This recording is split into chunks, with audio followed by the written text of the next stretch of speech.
The channel migrant crisis is a threat to women in Britain. GBNews has uncovered video footage used by people smuggling gangs that uses young, drunk, white girls as twisted bait to entice North African men to come to Britain.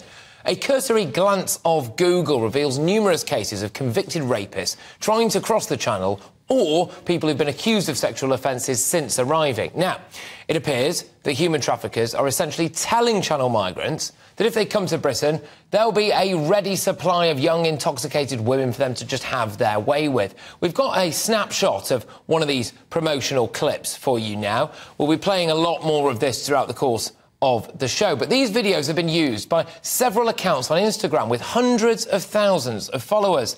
The latest channel migrant figures from yesterday appear to indicate as well that around 87% of those who crossed between January and June this year are men. Some of the images we were showing you there, of course, were also from across Europe generally. But it should be blindingly obvious that allowing tens of thousands of sexually repressed men from countries where women are treated as property or second-class citizens and the age of consent is somewhat of a grey area will put British women and girls at risk.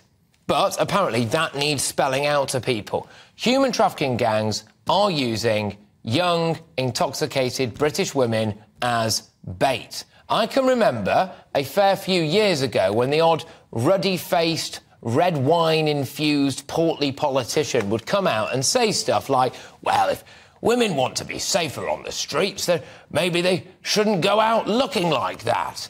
But that was wrong, wasn't it? Asking women to change the way they behave to keep themselves safe from men, of course, that's wrong. Now, I don't want to see women in this country have to change their behaviour to protect themselves from predatory men who think that they can come here and treat women as fair game.